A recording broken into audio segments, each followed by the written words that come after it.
Ce qui a été écrit auparavant l'a été, dit Romains 15, 4, afin que nous soyons instruits, édifiés, de sorte que par les consolations des Écritures, possédions l'espérance. Comment ne pas faire un lien inévitable avec Luc chapitre 2, verset 27, où l'on voit le véritable Christ, le Messie lui-même. Il est là en chair et en os, mais il se soumet à la parole. Il se soumet où il est écrit, et il ne s'appuie que sur le « il est écrit » pour parler du Messie, c'est-à-dire de lui-même. C'est très fort, ça. C'est très fort. C'est dire à quel point les Écritures, le « il est écrit » constitue la norme.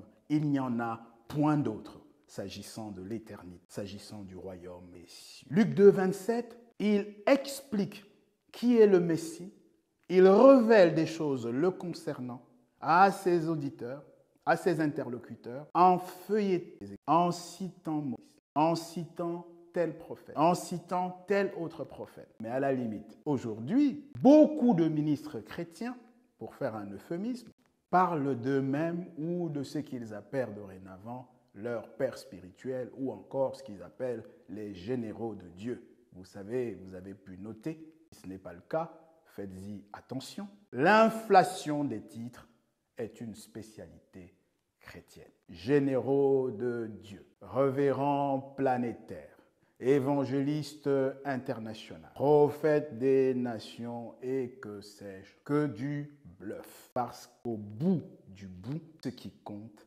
c'est le « il est écrit ». Et nous allons effroyablement rire qu'il s'en moque, mais alors est perdu. Jésus passe en revue les Écritures, documente son propos, non pas en s'appuyant, comme le font les chrétiens, comme le font les ministres chrétiens, sur leur succès visible, sur leur réputation, sur le nombre de leurs églises, sur la notoriété de leur dénomination, sur la puissance de leur père spirituel, comme ils disent, etc., etc. Lui, le véritable Christ, c'est « il est écrit ». Il est écrit. Et encore, il est écrit.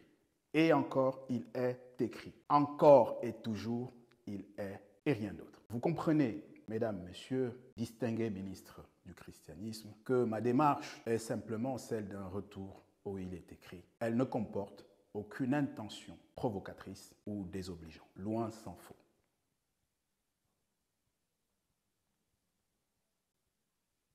Si le Messie personne, si le boss lui-même s'est astreint l'obligation de sourcer, de documenter son message, tout son propos, tout ce qu'il faisait, tout ce qu'il disait, sur le fondement du « il est écrit » et des Écritures, qui êtes-vous, évangéliste, pour ne pas faire pareil? Qui êtes-vous, prophète chrétien? Qui êtes-vous, évangéliste? Qui êtes-vous, messieurs les révérends? Quels que soient vos rangs d'ailleurs, qui êtes-vous pour ne pas faire la même chose que le Messie, pour ne pas faire la même chose que les prophètes des Écritures, que les apôtres, qui et pour qui vous preniez